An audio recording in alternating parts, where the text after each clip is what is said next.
Thanks, Rachel. Welcome all. The mayor was absolutely right, and congratulations both to the mayor and his initiatives in downtown, but also Texarkana Main Street, because I was here, I don't know, 10 or 12 years ago, and I don't mean to be insulting, but it was a pretty sad downtown. And it's just so dramatically different today than it was then, so congratulations, well done. I do some international work, and until last week we were almost all of the month, starting at the end of August, we were in Australia, Malaysia, and Indonesia. And in the latter two, it was to do workshops on, anyone want to guess? On Main Street. There's just real interest there in copying and learning from the great U.S. model of Main Street. Anyway, I'm really happy to be here. I've been at the Preserve Arkansas Dollars and Cents Conference a number of times, and I always like coming in and trying to update details. Now, I'm a kind of geeky numbers guy, so for some of you, this is going to seem like like hell in the Eternal Economics seminar. So if you doze off, I'll absolutely understand that. It's no problem at all. A lot of the work that we do is measuring the impacts of historic preservation, and that's a lot of what I'll share with you. But a few years ago, we did a study of the impact or the effectiveness of the state tax credit in Pennsylvania. And we weren't quite done with the study, but we were about 80% done. And so Rachel's counterpart in Pennsylvania called up and said, hey, we're having a statewide meeting in Harrisburg. Could you come and share at least the findings you have so far? I said, sure. So I went up there and I gave a presentation. And the next day on Facebook, I got this message from an attendee who said, I enjoyed your short presentation at Preservation PA the other afternoon. It was as interesting as the topic would allow. And so that's my threshold now. As interesting as the topic would allow, but I kind of like that. I thought it was kind of clever to write that. And so I posted his posting on our Facebook pages, and the next day I got this from somebody else who had been at the conference, suggesting ways that we could actually make the reports a little more interesting. I have a great young colleague, Caitlin Cotton, who's our design director. She hasn't let me do this yet, but I think that has real opportunity.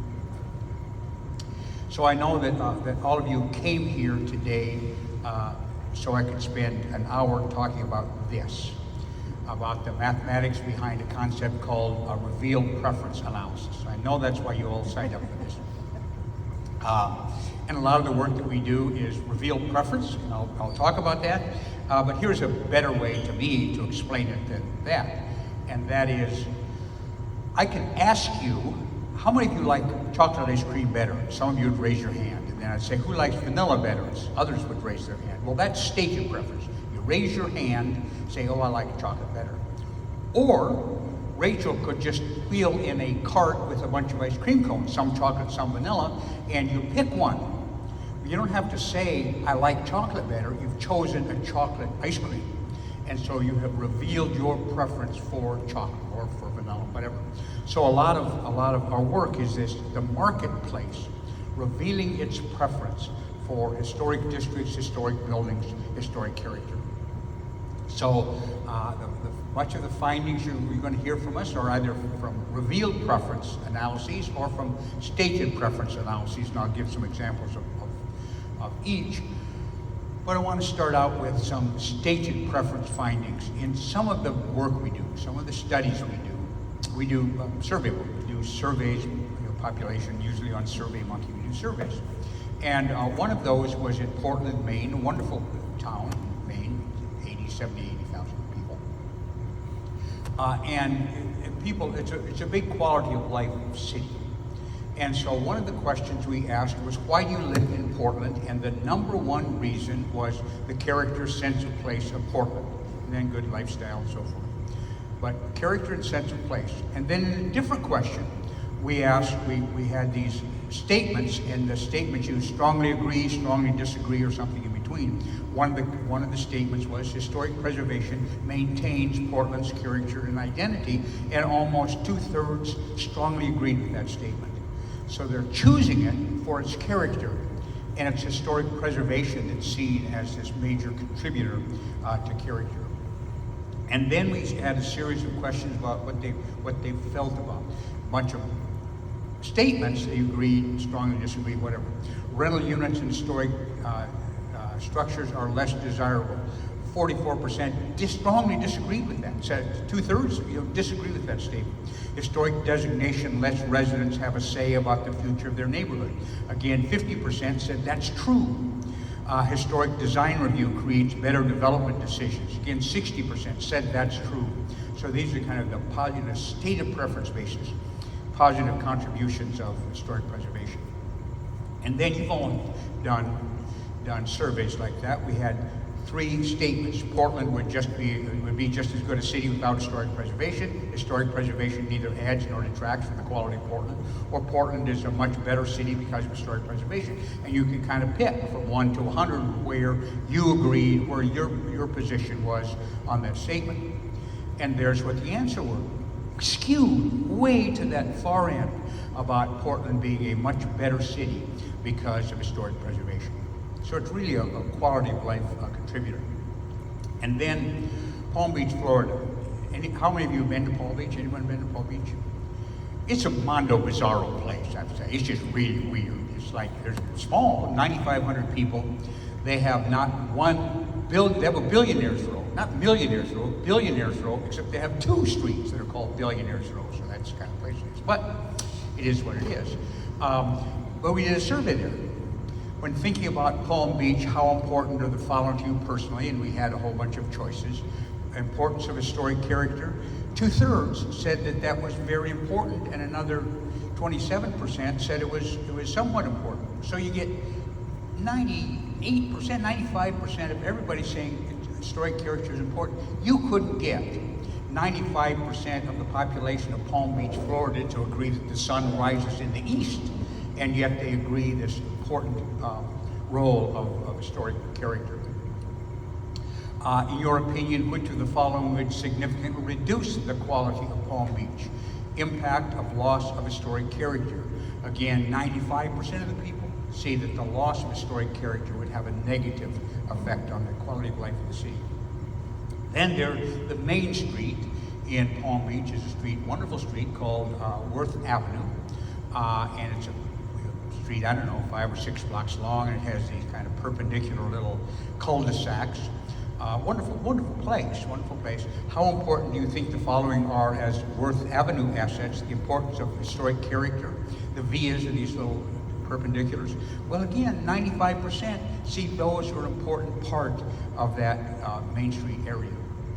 What's important to you? Well, number 1 is safety. Well, it makes sense. They're all rich and they're all old, so of course safety is a big thing. Architectural quality next, weather, of course, nice, and historic character next. So those things, of all the things they could choose to live in Palm Beach for, that character of that city, physical character, architecturally and historically, are critical components.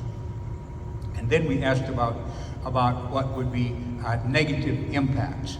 And again, too much tourism and negative impact, diminished public safety, not surprising, increased traffic, not surprising, but loss of historic character. Again, 95% saw that the loss of historic character would have a negative impact. These are people literally could live any place in the world, any place in the world. They choose to live there, and the historic character is a major component of it. And then we did some work in Calgary, Ontario. Now, Calgary is not in Ontario. Calgary is in Alberta. I don't know somebody who's made this slide gets fired. Well, it's me who made the slide, so I'm the one who makes it. But if I would have told you, probably 6 of you would know on the other side. What do I? Anyway, it's in Alberta. A study in Calgary, and Calgary has 4, so pretty large city, has 4 commercial districts that have a concentration of heritage buildings. And so the assignment was to do a triple bottom line valuation of those 3 districts. So economic valuation, environmental, and social. And as part of the social valuation of those, we did again a bunch of survey. In choosing a commercial district to visit, how important is each of these variables? Top of the list, walkable. Next, historic character of the area, and next, many locally owned businesses. Again, that says a lot about what Main Street does. And Main Streets are walkable by definition, but they also represent the historic character and a concentration of locally owned businesses. So, that's some stated preference stuff, but I want to jump into the other side, and most of what you're going to hear from are about a dozen studies that we've done around the country at the city level about the impact of historic preservation. And I'll tell you the reason it's important at the local level. They were starting maybe 25, almost 30 years ago with these first impact of preservation studies. Most of them, our firm did some, others did some. Most of them were done at the statewide level. There was one in Texas, one in Kentucky, one in North Carolina, several were done. And I wish I could claim it's because we're so smart, but it's not. We have smart clients. So people at the city level, they might work for city government, there might be a local advocacy organization, whatever. They say, well, these statewide studies are fine, but our city council or our mayor says, oh, yeah, right, whatever, that's statewide or that's some other place. We want to know what it means here. And further, in the peculiarity of America is that our protections for historic resources are almost exclusively at the local level. Being on the National Register doesn't protect you from a damn thing. It's that local historic district, and I know many of you have come from local preservation commissions, that's where the protection, that's where the decisions are made that say we keep historic resources or we lose them. And so we've done a dozen or so of these city level studies over the last 4 or 5 years. Some very large places, New York, Los Angeles, Phoenix, San Antonio, some mid-sized cities, Miami, Raleigh, Indianapolis, Nashville, and then some smaller places, Saratoga Springs, New York, and Frankfort, Kentucky. And so we've kind of picked out from all of them these impacts of preservation. So I want to share with you some of the findings in those studies. But I also, because 4 or 5 years ago we did here in Arkansas a statewide study that really looked at 3 things, looked at the grants program of the State Historic Preservation Office, of the tax credit programs here, and of Main Street. So I want to share some of those findings as well. So this is what you're going to suffer through for the next 8 hours and 55 minutes, is a bunch of horrible numbers, charts, graphs, tables, blah, blah. So it's nice that I can't actually see you falling to sleep out there. But a lot of what we view that we do in our firm, PlaceEconomics, is we're really myth breakers. Because there's a whole bunch of things that people are absolutely convinced are true about historic preservation that just ain't so. And so the value of these studies often is to disrupt that conventional wisdom about what is true about historic preservation. Starting with jobs. Yeah, I'm with the mayor. We're known as a historic preservation firm, but we're really in the business of economic development. And at its core, economic development is about jobs.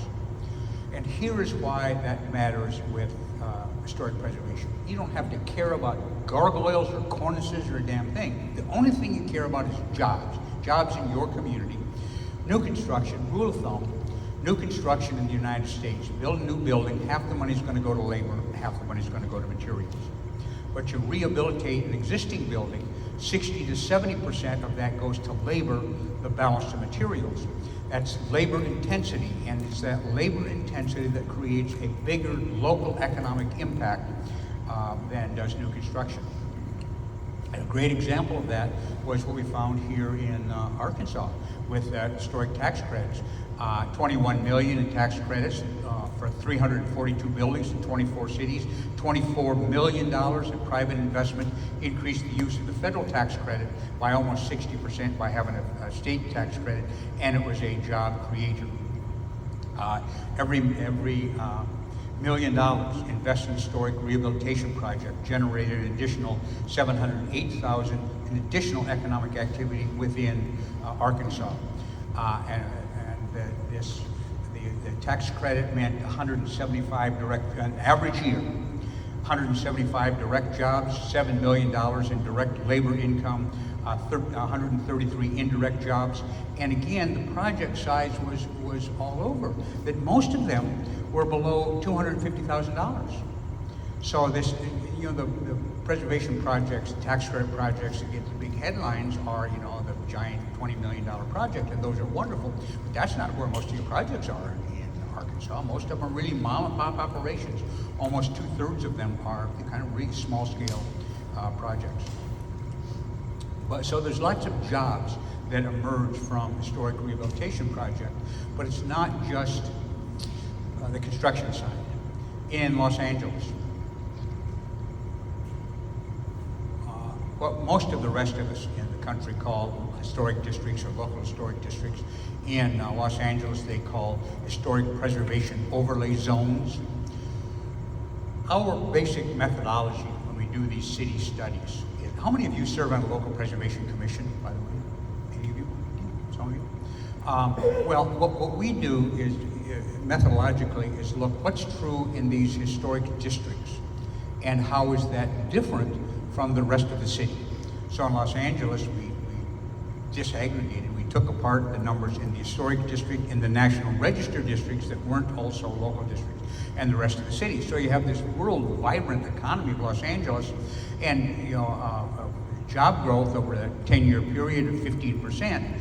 But both the local historic districts and the National Register districts had rate of job growth considerably more than the city as a whole. Nashville, a city that maybe is growing too fast, but certainly a vibrant economy. Well, there was a 40% rate of job growth in historic districts, in commercial historic districts, compared to 9% in the rest of the city. So lots more growth taking place in historic districts. And that is the marketplace revealing its choice. Those businesses that open or businesses that choose to hire, they can be wherever they want to be. They chose to be. They revealed their preference to be in historic districts. Cumberland, Maryland, another small town, and not a healthy economy. It's kind of on the far western end of Maryland, almost 15 miles from West Virginia. Well, the city lost, in that 15-year period, lost 300 jobs. Historic districts gained 500 jobs. And then, of course, you're all familiar with the issues of downtown revitalization. When we, in Main Street, Main Street is economic development in the context of historic resources. And so it was part of the study that we did for the state Main Street program, and there's the Main Street communities around the country. And you look at the huge amounts of investment, nearly all of it private investment in those historic resources in Main Street communities. And the mayor mentioned that he's a volunteer because it's a city manager system. Well, Main Streets operate with volunteers. And over the lifetime of the Arkansas Main Street program, almost $140 million worth of volunteer time, you and me, committed to our downtown, spent for the preservation-based revitalization of our downtown. Excuse me. Now, this one is only for the numbers geekiest of you. Federal government does some things good, some things not so good, but what they do good is keep track of gazillion kinds of numbers. And one of the numbers that they keep track of annually is how many businesses opened versus how many closed, right? Open to close. And so we can take those numbers and create a ratio, right? Businesses open, the businesses closed. And if the ratio were 1, it means exactly the same number as businesses opened is closed. If the ratio is more than 1, it means more open than closed. If it's less than 1, it means more closed than open. And you can see here what happened in the, it's over 1, and over the long haul, this ratio will be something between 1.1 and 1.2, meaning 11 or 12 businesses open for every 10 that close. And you can see it's kind of following this normal curve until the recession. It falls under 1, meaning that more businesses closed than opened, and then kind of resumes. So that's the U.S. numbers over that 15-year period or so. There's the Arkansas numbers. And again, varies a little. Some years did a little better, some a little worse, but largely follows the same pattern. And there is Arkansas Main Street communities. It's not that they don't sometimes, have their ups and downs, but every year, They had more businesses opening than closing, and every year, Main Street communities in Arkansas outperform both the U.S. economy and the Arkansas economy in terms of this measurement of businesses opening versus business close. Economic development in the context of historic preservation, and it's successful because just like your Main Street people here in Texarkana, it's making a difference. But it's not just Main Street we look at. We did a study of downtown Raleigh. Again, vibrant city, state capital, home to 5 world-class universities, research triangle, big, vibrant place, and lots of activity taking place in downtown Raleigh. I'm a market economy guy, but big guys, Google, General Motors, they can all take care of themselves. I care about the little businesses. So when we looked at Raleigh, we looked at where new businesses, new small businesses opened up in downtown Raleigh. Well, almost half of them located in historic buildings. There were lots of other choices, lots of big new flashy glass and chrome buildings being built. That wasn't where new businesses chose, revealed their preference to be in historic buildings. You know, almost half of them in historic buildings and another 22% in older stuff that just wasn't designated historic yet. But I have young colleagues, and they're always pushing us to try new measurements. So we looked at Yelp. You all know Yelp, and people say, I love this restaurant. By the way, I went to Sally and Carol's, or Susie and Carol. What is a restaurant here? It's a fabulous place. I'm telling you, go, biscuits and gravy, side of bacon, great place.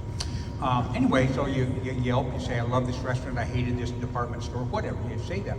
So we looked at in Raleigh, people's favorite restaurants. What was the top 20 of the restaurants in Raleigh? Well, almost half of those are located in historic buildings, which is telling you it's not just the food that's drawing people there. It's also the character and quality of that space. Business owners are choosing to be in that space with character. Customers like those restaurants in part because of the character provided. And then here in Arkansas, we looked at the impact of the grants program. Again, great long-term program in Arkansas. I don't know who thought of it, wish I could take credit for it, but this brilliant idea of taking funding from the transfer tax and putting it in the state historic preservation fund that can then put it back out to encourage historic preservation. So we looked at, since 1971, 2,400 grants in 171 cities, 74 of the 75 counties in Arkansas, 55 million worth of grants, and 45% of which was used for rehabilitation, repair, and stabilization. So bricks, almost half of that money went to bricks and mortar rehabilitation. And again, wonderful capital projects funded all over the state. And then a special one that I really liked is the courthouse grants program. 64 courthouses or their annexes got grants. Average award pretty modest, about $51,000. But again, that was often enough for the county commission then to fund something else, repair of those great. By the way, courthouses. People now frequently say, oh, that government, they're spending too much money, they're building palaces for themselves, blah, blah, blah, blah, wasting money, whatever. Think about the people who 100 or 150 years ago made the decision to build that courthouse in your community. It was the best building in the county by far, the most expensive building in the county by far. And that was for a couple of reasons. Number one, those county commissioners said, we want a building that's going to last longer than I'm going to last. We want it there for future generations. And secondly, we want a building that is a symbol of justice and democracy and the things that we're established for. Don't be telling me that they had a bunch more money then than we got now. And yet we have whiners saying, oh, we're spending too much money on that grand nonsense. You make that long-term investment for the people, and that's why you have these wonderful courthouses, worthy of these courthouse grant programs 150 years later. This, by the way, I noticed in the 1873, the founding of Texarkana, meaning this is 150 years ago, so congratulations, Texarkana. And then one of the things I think is the strength of our firm is every time we do a study, we try to learn stuff from it. So the things that we learned from Arkansas is that all three of those sets of tools, the grants and Main Street and the tax credits, really in Arkansas communities reinforce each other. There was great geographical distribution of the grants programs, of the Main Street programs, of the tax credit programs. There was this designated funding source. Almost no other state has this. Every year we're going to get some money because the legislature is not going to monkey around with this year's appropriations. That dedicated fund going to the Arkansas Preservation Fund. And then this concept of working together in Arkansas, in the public, private, and nonprofit sectors, state and local governments, citizens, property owners, and business owners. And it's this long-term commitment. We're not just thinking between now and next week or now and the next election, is really thinking about long-term commitments. And then this demonstrable economic benefit here in Arkansas from those whole range of heritage activities. Well, heritage tourism, really important. We only look at heritage tourism when a client insists on it. And for this reason, it really is important, and I'm going to share you some data on it. But my goal in life, and I'm old, so I better reach it pretty soon. My goal in life is when somebody says historic preservation and economics in the same sentence, that the default response is not always, oh, you must mean heritage tourism. Yeah, it has a big economic impact, but it's not remotely the only impact of historic preservation, but it's one that people too often, it's the only thing they think of when they think about the economics of historic preservation. But heritage tourism is important. So Frankfort, Kentucky, I don't know, 28, 29,000 people, certainly not a big city, capital Kentucky. And I don't think anybody would have it on their top 20 list of heritage visitation places, but we got great data from tourism in Frankfort. And about a third of their visitors fall into the heritage visitor category, but those heritage visitors make up about 40% of the heritage expenditures. So heritage visitors outspend their sheer numbers. When we looked at all of the heritage activity, about $95 million worth of it, well, about 40 million of that comes from those heritage visitors, either the overnight visitors or the day visitors. By the way, we like visitors of both types, but it's overnight visitors that have the real big impact. Around 60% of all you spend, when your tourist is going to be spent in the place you stay overnight. So to the extent you're going to track those, it's a bigger kind of economic boost. But when you go on vacation, you spend your money in virtually all your money in 5 categories. That is lodging, the hotel, Airbnb, wherever. It's on food and beverage. It is on local transportation, and the reason that number is limited to local transportation is I flew from Washington to Little Rock on American Airlines. Well, the people in Dallas benefit from that, but there's no negligible impact on Texarkana on my airplane ticket to Little Rock. But renting a car, taking an Uber, taking a cab, taking a local bus, local transportation. So lodging, local transportation, food and beverage, retail purchases, and then a category that's kind of admissions, entertainment, other. Well, in Frankfort, and this has been true in virtually every study we've looked at, is not only do heritage spend more money in total, they spend more money in every category. So you can own a restaurant. You're going to get more money from heritage visitors than from non-visitors. You run local cab company, more money spent on your industry by heritage visitors than other kinds. So this was overnight visitors, and the same was true of day visitors. Now they didn't have any lodging expenses, but all 4 of the other categories. Heritage visitors spent more in all 4 of those categories than did visitors who went to Frankfurt to lobby the legislature or whatever.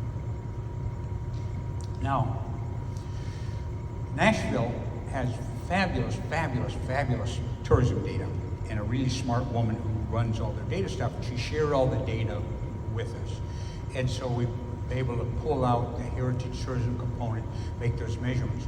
But some of you, particularly those with an academic background in heritage conservation or historic preservation, we talk about tangible heritage. So that's this building, historic building that touch the wall, tangible heritage. But there's also such a thing as intangible heritage. And that might be a tradition, an event, a pattern, or whatever it is. Well, of course, Nashville, one of the great music cities in all America and all the world, its intangible heritage in Nashville is music. So we looked at that, and we weren't looking for this, we stumbled into it, this intersection of the intangible heritage of music and the tangible built heritage in Nashville.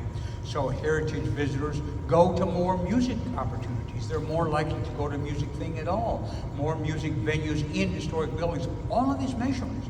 In fact, there's this link between this tangible heritage of the historic building and the intangible heritage of music.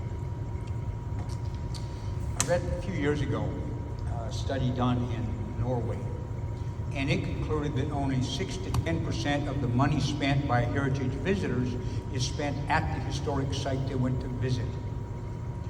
Well, I thought that was kind of interesting, so we did a statewide study in Utah, and I decided I'm going to just steal their methodology and look at Utah.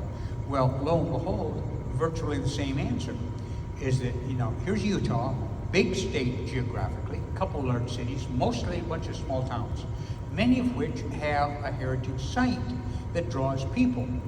But in Utah, 7% of heritage tourism dollars are spent at the heritage sites that attracted them. The heritage site is the magnet that brought them there, but the heritage site was the beneficiary. It was the gas station, the hotel, the restaurant, the retail shop.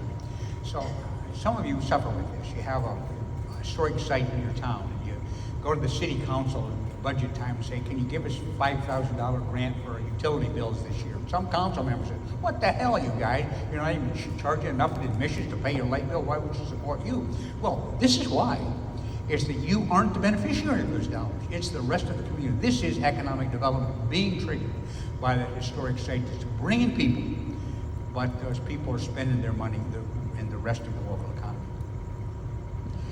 Now, kind of geeky academic approach to measuring the impact of heritage is called the travel cost method. And here's what it is. Let's pretend that I came to Texarkana just to spend a night or two and listen to a country music singer at the event space next door. So, what was that activity, trip to Texarkana, worth to me?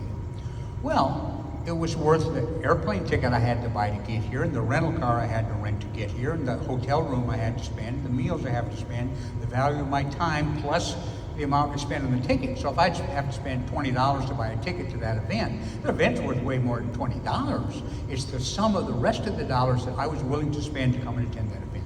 That's the travel cost method.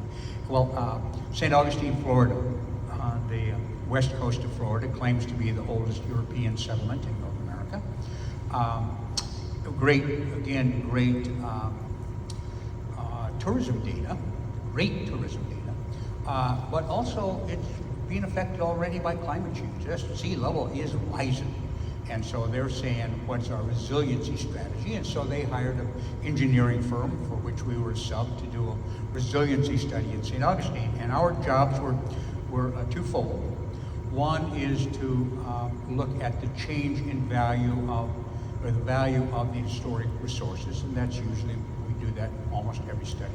So historic districts in St. Augustine, 7% of the land population hold about a quarter of the population, 41% of the property value, 76% of the historic resources fall within that 100-year flood zone. And there's the change of value over time, and we'll talk about that in a while, but that was part of our assignment. And the value of the historic buildings in St. Augustine was nickels and dimes more than $1 billion. Okay, so stick that number away. You got pieces of real estate worth $1 billion. So then we looked at heritage visitors, and we called the core heritage visitors, those who said in the survey stuff, my reason for coming here was to visit historic resources. And then we had another category that we called opportunity heritage visitors, and that they came for some other reason, to go swimming or whatever, but that they participated in a heritage activity, so did a tour or went to a neighborhood, whatever. So 55% of all the visitors to St. Augustine lumped in these categories of heritage visitors. And again, we could sort down how much they spent by category, overnight visitors and day visitors, and we sorted out from the core visitors and the opportunity visitors, and based on their expenditures, we can say every day how many jobs were created directly and indirectly from those heritage visitor expenditures. But then, because they had great data, we say, we know how many heritage visitors, we know where they came from, we know their characteristics, so it was what their income level, did they come by themselves, did they come with a party for, whatever. We looked at the cost of getting there, we looked at how long they stayed in St. Augustine, how much they spent per day, and so we weave all these things together, and that's what the travel cost method does. How many visitors spending how much to get there, when they're there, all that stuff. And then, what did that mean in terms of those core visitors, opportunity visitors? We only, I think, counted half of the expenditures of the opportunity visitors, because they came for other reasons. Here's what it meant. The value of heritage in St. Augustine is not the $1 billion that was this piece of real estate, it was almost $3 billion. That $3 billion was spent to visit historic resources. That was the value of those heritage visitors. So that's the value of heritage in St. Augustine, 3 times the value of them just as pieces of real estate. But this issue of property values is important, and of all the measures of the impact of historic preservation, the one most commonly done, most frequently done, is this impact of local historic districts on property values. When I started doing this work, which is a gazillion years ago, but there was frequent opposition, often led by the real estate industry, and I come from the real estate industry, so I'm not picking on them, but often the criticism saying, you create a local historic district, and that means there's another hoop you have to go through, another regulatory requirement. And another regulatory requirement means prima facie reduced property values. So we don't want historic districts because they're going to hurt property values. Well, virtually every study, different methodologies, different analysts, different parts of the country, different time frames, almost all of the answers have been the opposite of that. In fact, the impact of local historic designation, including having to go through another hoop, in fact, enhances, doesn't diminish property values. So here is Frankfurt, again, small town. And we looked at the change of value between 2005 and 2023. What went up the most? Properties in the regulated local historic districts.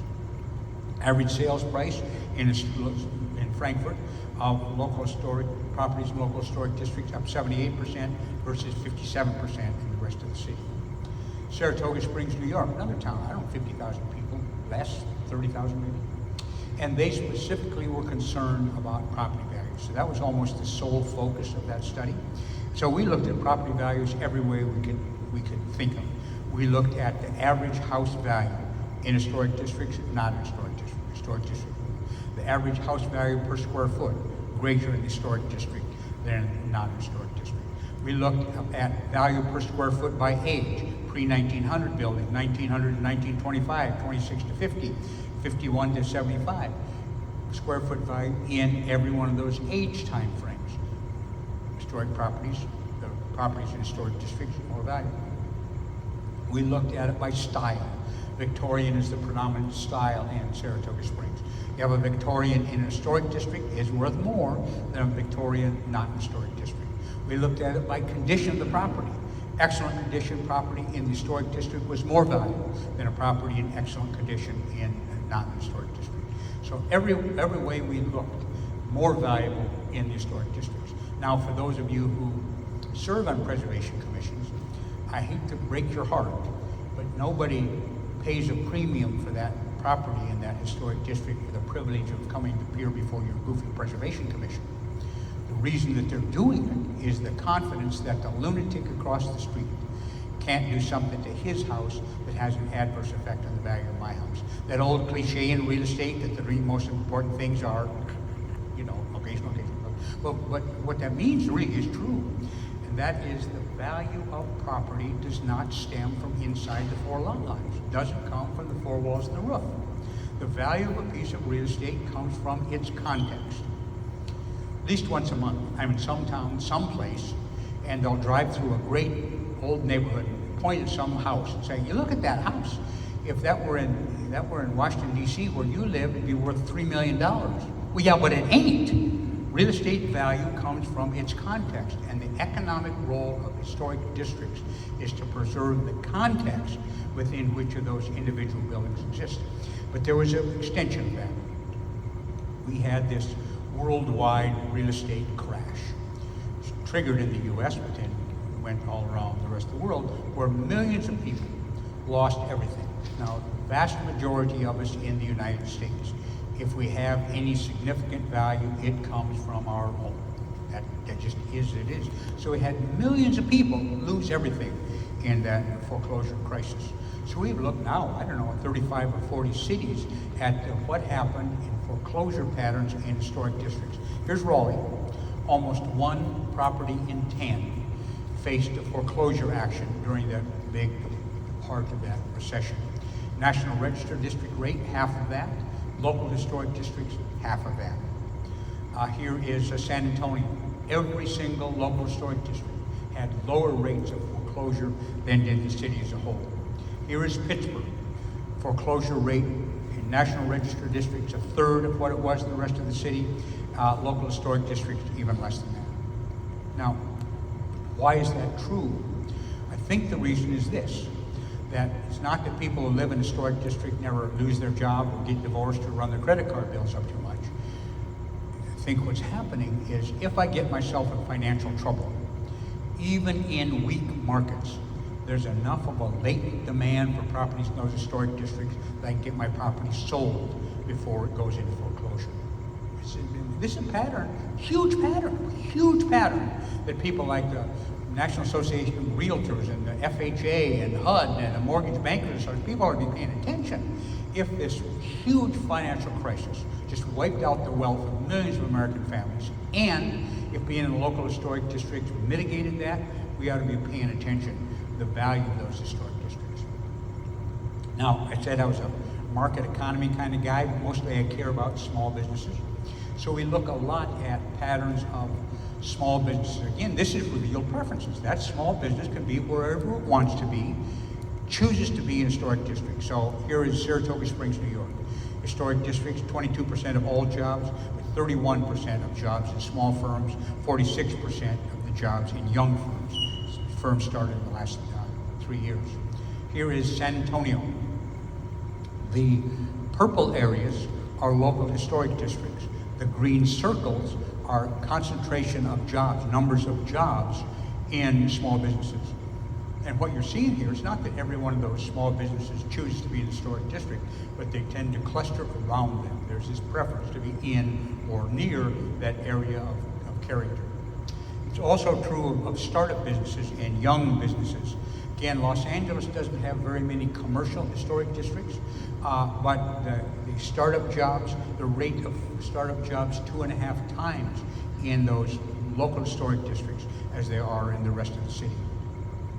Nashville, again, historic districts only include 3% of all the jobs, but 11% of the job growth, 13% of the startup growth jobs, 15% of small business jobs. The marketplace revealing its preference to be in historic districts. Now, other end of the extreme, New York City, expensive place to do business, however you think about it. Historic districts in Manhattan, 12.5% of all jobs, but 18% of startup jobs, 18% of young jobs in those historic districts.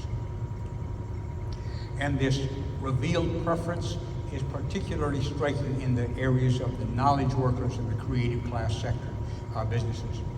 So here is the state of Rhode Island, statewide.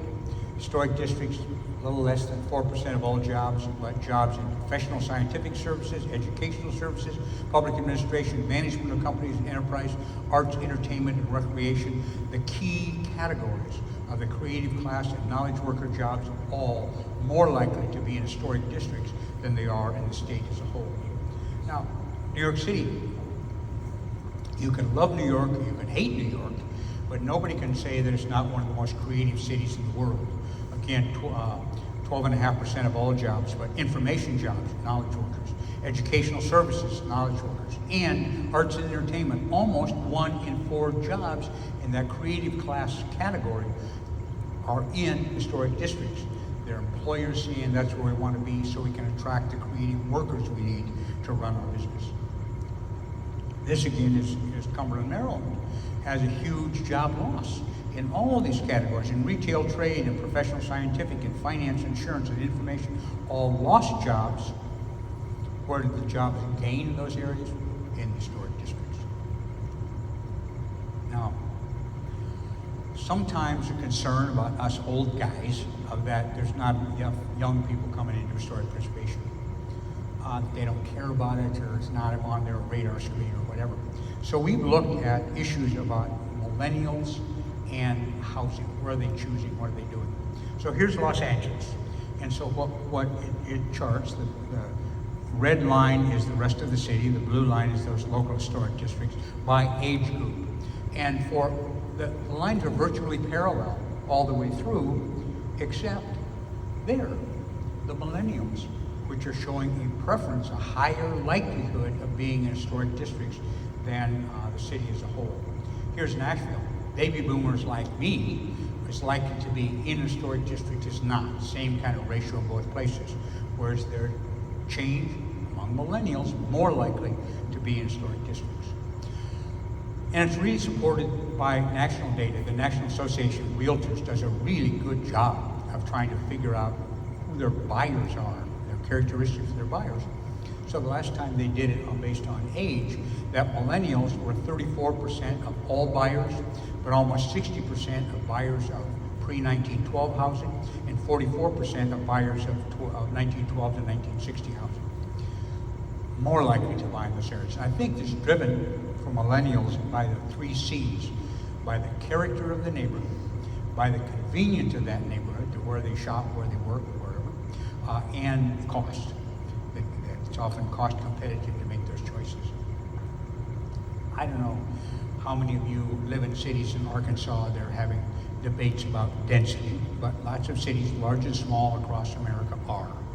And city managers and city finance officers and city engineers and say, you know, we got to have density. We want effective delivery of services, water and sewer services, police coverage area, ambulance runs, all that stuff. We need denser cities. And we don't disagree with that at all. We need dense cities if you're going to have effective use of taxpayers' dollars. So we've looked at this issue of density, and often historic districts come under criticism. You're keeping us from tearing stuff down so we can build 40-story condominiums. You're killing us on the density side, and we need density. Well, I got to tell you, that's sheer, utter, absolute, unequivocal nonsense. So here is the core of Indianapolis. Density in historic districts, a third more than density in the rest of the city. Here's Los Angeles, not a place known for density, but the density in local historic districts twice of what it is in the rest of the city. Here is Raleigh. Again, Raleigh at the beginning of the 20th century had a population of almost 8,000 people per square mile. Then with automobile and suburban expansion and annexation, dramatic reduction in density. And here is what it is today. That the city of Raleigh overall has a density of about 2,500 people per square mile. Historic districts, density of over twice that. Now, important thing here is not only density, but it's density at a human scale. If we were any town in Arkansas, and there was a public hearing, and all of you were the citizens of that town, and I was the city planner, and I'm up here saying, we gotta have more density, at least 10 of you would stand up and say, damn it, we don't want that stupid density. If I want density, I'd live in New York. Yeah. What kind of neighborhood you want? Well, I don't live in a historic district. I don't even want to live there, but that's the kind of density you want. That's real human scale. Well, yeah, that in fact is where the density is coming from. Here is, again, the Raleigh case. But here's why it makes a difference. I had a great colleague at the time, Bree Paxton, who's actually been out here doing presentations for Rachel.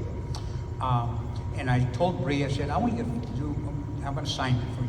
I want you to find me 2 neighborhoods in Raleigh. And the only thing I care about is that they're about the same size geographically, and one's a new neighborhood, one's an old historic neighborhood. So she did, and found these 2, historic neighborhood of Oakwood and a newer neighborhood called Reedham Oaks Wyndham. Population about 1,700 in the historic district, about 500 in the new subdivision. Size, both of them 114 acres. About 800 housing units in Oakwood, 127 in Reedham Oaks. Average year of construction, 1925 versus 1992. So you got it. Same size of neighborhood, older housing, newer housing. And then we started making the calculations. Average size of the house, about 2,500 versus 3,500. Nothing wrong with that. People can choose to have bigger houses, not a problem.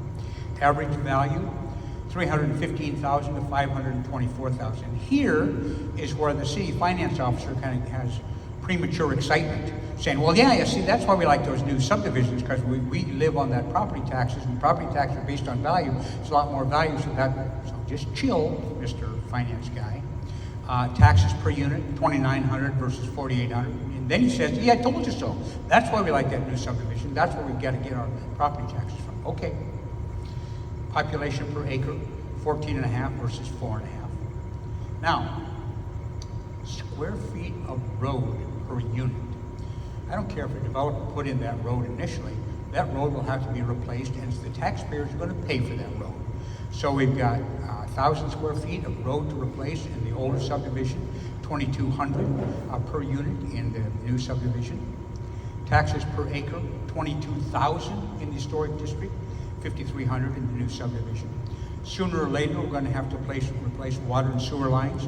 It's going to cost us 8,800 per unit in the historic district, 25,000 in the new subdivision. Annual property taxes, 2.3 million versus 610,000. Who is providing the money for the city? It ain't that new subdivision. And then an area that really has emerged consistently over the last 8 or 10 years, and that is the environmental role of historic resources. Yeah, we did a study in Phoenix, desert city, and we looked at the historic districts in Phoenix and the rest of the city, and we looked at environmental measures like greenhouse gas benefits per acre, CO2 sequestered, CO2 avoided. We looked at gallons of water saved. It's an existential issue in Phoenix. Because these older neighborhoods have tree cover, when there are new subdivisions, almost no tree cover. It's this collection. And if they, in a neighborhood without protection, where they're mowing down those older houses, what else are they mowing down? They're mowing down the damn trees so they can build a bigger McMansion in those areas. Huge difference in environmental impact in a place like Phoenix. In LA, tear down one little house, 2,000 square foot house, generates almost 300 cubic yards of crap dumped into landfill, 85 tons of stuff when we tear it down, and that has huge environmental and fiscal costs. Mike Bloomberg, when he was mayor of New York City, wanted to put New York on the path to be the most energy efficient city on earth. And good businessman that he is, he said, well, first of all, we got to figure out where we're using the energy now. So he ordered this study, assessment of who is using energy, contrary to what environmentalists have been telling us for 40 years. Oh, you got to tear down those old buildings, they're energy hogs, blah, blah, blah, blah, blah. The other was true. That in fact, the ones that use the least energy per square foot were the oldest buildings. Every time you got newer in construction, they use more energy per square foot. So this idea that somehow it's green gizmos that are being energy efficient, just simply not true. Look at office buildings, look at residential buildings. A multifamily, an apartment building built in 1980 uses 13% more energy than one built in 1920. Again, the study didn't have anything to do with historic preservation. Bloomberg just said, where are we using energy? It was the newer buildings sucking up the energy, not the older ones. And then this is an issue I know in many Arkansas towns, and that is neighborhood level diversity. You don't have to agree with this at all. It's just kind of our little narrow perspective. But we think that healthy places have at the neighborhood level. The neighborhood level is a mirror of who lives in the city as a whole. By race, by education, by income, by ethnicity, whatever. We think it's just healthy to have rich people and poor people, white people and black people, Latino people and African American people living as neighbors. We just think that's a healthy thing. So we often look at that as a measurement. So here is all the historic districts in Indianapolis, and the horizontal line is the share of the population that's white, and then the division between white, black, Asian, and other. throughout Indianapolis. And what you can see is there's skew in some of them. Some of them are slightly more black, some of them slightly more white, but as a large measure overall, kind of a mirror in the historic districts of who lives in Indianapolis as a whole. Here is by income in the state of Rhode Island. And when I first looked at the data, looked at the chart, I thought that my colleagues had like made up the data to fit what we were looking for. They lied to us so perfect, but no. There's almost an exact mirror of who lives in the state as a whole and who lives in historic districts in Rhode Island. Again, by race, Rhode Island is not a very diverse state by race, but to the extent it is, in fact, once again, it's a mirror of the state in historic districts of the state as a whole. Now here is San Antonio. Not a large black population in San Antonio, but it's a majority Latino city. And again, the share of Latinos in historic districts is the share of Latinos in the city as a whole, broadly represented. Here's Los Angeles. Asians, blacks, other is Asia Pacific, Native Americans, kind of lumped category. Every one of whom have a greater share of population in historic districts than in the city as a whole. The one group underrepresented in historic district is white people. So that, once again, this myth-breaking thing is those historic districts, they're fine, I guess, but that's where rich white people live. It's not for the rest of us. It's absolutely not true. And then Buffalo, New York. Wonderful city, great historic resources. What one time was a very wealthy city, now a kind of struggling place, with a large African American population, and it is a segregated city, not by law, but it is. And so we looked at the neighborhood level, the lowest level possible. We called neighborhoods segregated if they were over 80% of one race, either all black or all white. We called mixed neighborhoods that were 60 to 80% one race, and then we called fully integrated neighborhoods that were 40 to 60% one race, so not a strong denomination. Well, the black population in Buffalo, almost 70% live in segregated neighborhoods, except in historic districts where it's only true of 55%. That mixed neighborhoods, 21% overall, 27% in historic districts. The fully integrated, only 9% overall, 17% in historic districts. White population, 36% in overall, live in segregated neighborhoods, only 22% in historic districts. And then again, 17% in fully integrated neighborhoods. In the rest of Buffalo, 22%. The only place in Buffalo, New York, that there's any likelihood at all that a white person has as a black person as an immediate neighbor is in a historic district. The rest of it is just people look like me. Then this issue about housing affordability. Now it varies, I suppose, from the various towns you're from in Arkansas, but some of them it's a pressing housing problem. Nationally, it's just a major issue. Once again, historic districts are often accused of being the cause of lack of housing affordability. So here was, we looked at Miami-Dade County. Housing cost burden is a person, a household that's spending more than 35% of their income on housing is called housing cost burden. Now, way too many families in Miami-Dade County are housing cost burden, but less true in historic districts and the rest of the city for both owners and renters. Here is Los Angeles. Again, after looking at housing data for years, the housing advocates saying, well, we kind of got it wrong, because it's not just how much you pay for rent or the mortgage payment. We have to add in transportation, because you can live way out in the country and maybe have cheap housing, but if you got to drive in, spend all that money in transportation, it wipes it out. So this new measure comes out of H plus T, housing plus transportation. Again, expensive place to live, Los Angeles, but this severe housing, 45% on housing H plus T, so their housing transportation cost burden.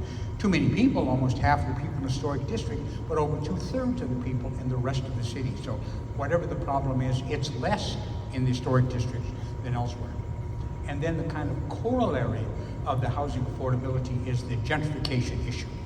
Okay, you have these historic districts and what's happening, gentrifying, people pricing them all out, neighborhoods get gentrified. So in LA, our client was the City of Los Angeles Conservancy, the citywide preservation advocacy organization.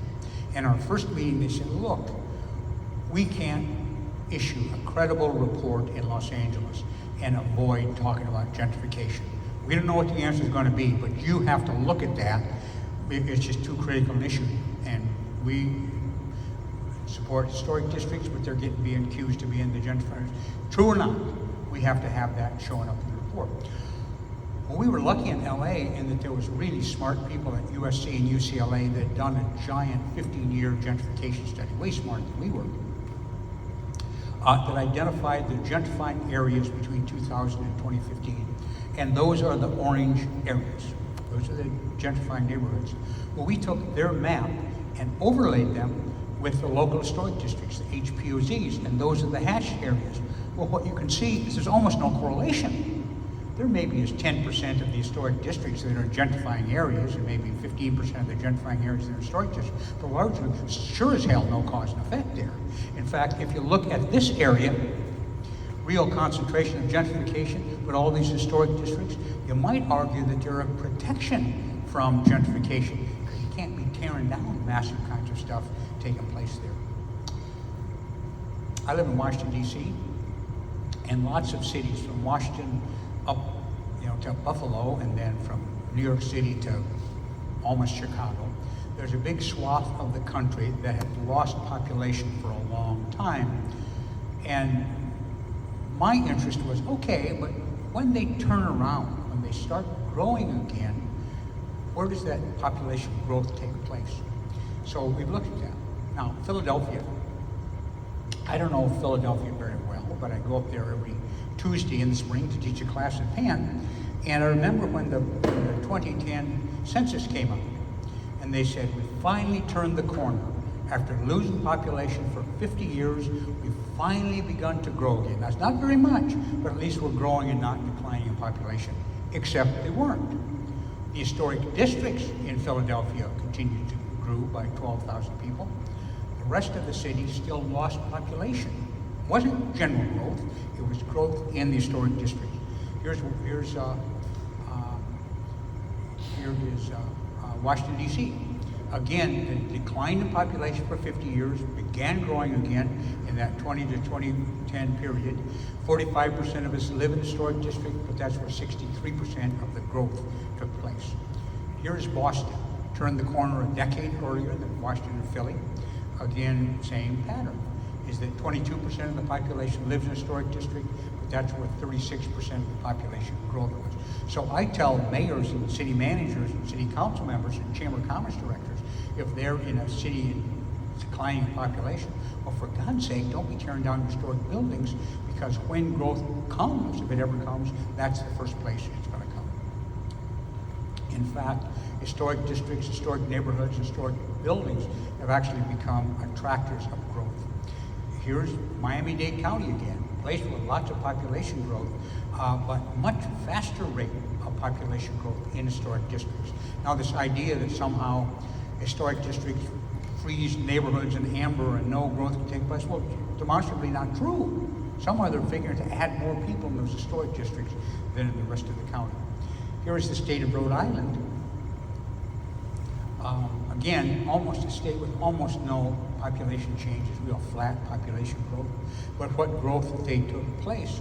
Only 12% of the population lives in historic districts, but that's where 56% of the 44% of the population growth took place.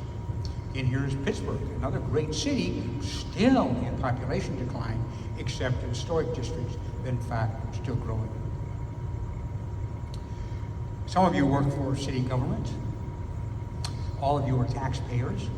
And of course, the issue of property valuations directs tax generation to pay salaries of cops and teachers and fix potholes and build parks. So we look at this value per acre as a direct relation to how many dollars, and the mayor talked about, finding some budget growth here in Texarkana. Well, it's because of value increase. So what's true of these historic districts? Well, the value per acre here in Saratoga Springs, twice the value per acre as in the rest of the city. Here in Miami-Dade County, again, the almost 3 times the value per acre than the rest of the county. And this has consequences. Now in Savannah, Savannah, Georgia, one of the great historic cities in America, there's historic districts. They've grown in value. And there probably is a correlation with gentrification. Some have become very wealthy neighborhoods, and people with modest resources can't afford to live there. True. But that higher value means tax generation. So instead of sitting around bemoaning the fact that there's some gentrification taking place, we took the tax generated, not by those historic districts, or even the increase in value in those historic districts, but the greater rate of increase in value in the historic districts versus the rest of the city. So just this incremental part of the growth in value, the taxes on that incremental growth could generate $3.6 million for the school district. That could pay 86 teachers. That the city of Savannah generates $3 million. That could provide a $200 a month rental subsidy for 1,300 families. The county, $3 million in the county, that could pay a quarter of the budget of the entire sheriff's office. So you have to step back and say, all right, values are going up. Maybe for some it's become unaffordable, but let's take that disadvantage and make it recognize the advantage and say, what are we going to do to address the problems being caused by that incremental taxes being generated? In fact, historic preservation is often a catalyst for other activities. One of my favorite examples is in New Orleans, Rouse's Market. This isn't one of the really cool Garden District or French Quarter neighborhoods. It's just a kind of neighborhood in New Orleans. And there was this 1950s automobile dealership that some guy decided, I'm going to buy that building, I'm going to rehabilitate it using the tax credits. I'm going to bring in a kind of high-end grocery store.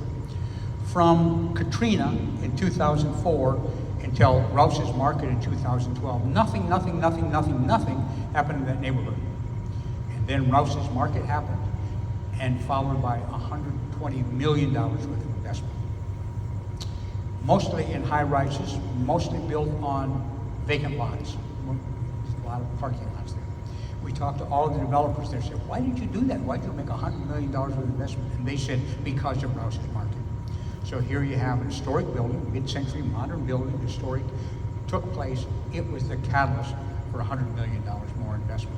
One of my other favorites is in the center of Baltimore.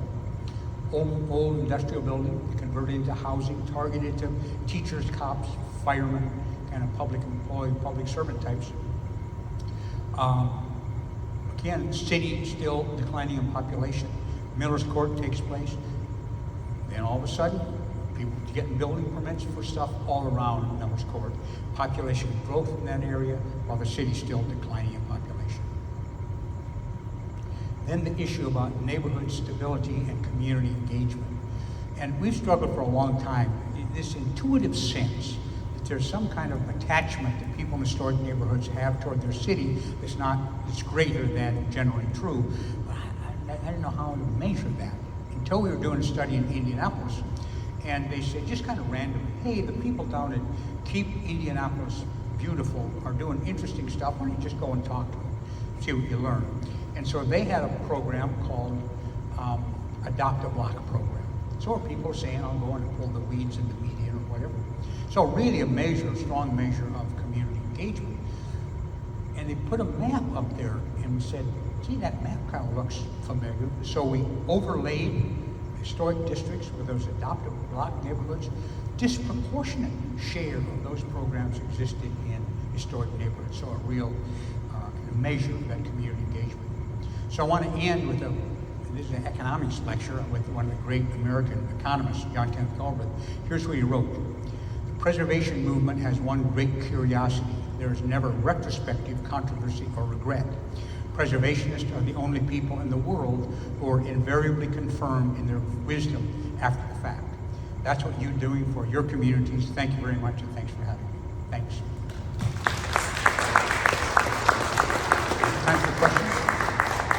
We have time for 1.6 questions. Questions, comments, alternative views, or go back to Washington, you communists. Any of those are perfectly acceptable. I'll be the guinea pig here. Yeah. How you doing, sir? My name is Matt Solomon. I work for the city of Texarkana, Texas. And I recently returned to town and trying to figure out, where I fit in within the city government. These are my two bosses here watching me now, so I'll try to behave. A recent book that I picked up was Strong Towns by Charles, I'll mispronounce his last name, Moran. Yep. So I was interested in your part about, or your opening comments about the revealed preferences.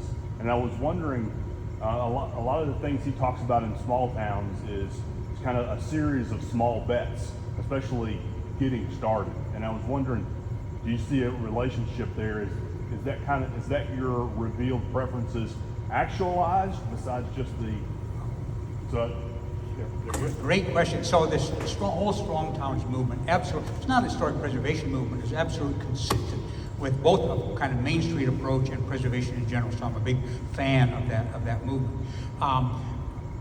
Now I will make a confession. I have what I refer to as one-stop integrity. And that is whenever I learn something from some place or some person, the next stop, I give them full credit.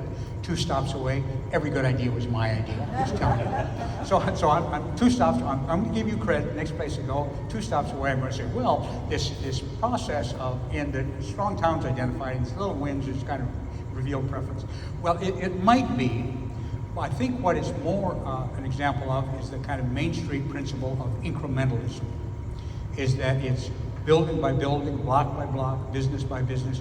Main Street and by extension kind of preservation-based economic development is not a trickle-down, it's a trickle-up process. And so I think what you're seeing there is absolutely that little wins that build us to a slightly bigger win, and a great model both for downtowns and economic development in general, but also a kind of preservation-based strategy. So I think A, he's right, and B, it's absolutely consistent with any of this stuff. So thanks for that. Yeah. You have recommendations for how communities can have increasing appreciation for this district here. You did a wonderful presentation and like all about benefits economically, socially, but still people can say, I don't want anybody telling me over the long and my building. You have to say us. Love how Yeah. improve those situations. Yeah, and I didn't hear all the question, but I did get the last part of it. Again, I think that some people are just crotchety, and some people are just saying nobody can tell me what the hell I can do. Period. So, and we always say in our firm, we're happy to talk to the agnostics. It's just wasting time to talk to the atheists. They're not listening, and we're not listening to them. I think first of all is that the vast majority of preservation commissions, they don't have anything to do with color of the awnings or anything else. They don't regulate that. And the kind of basic preservation principle is it reversible?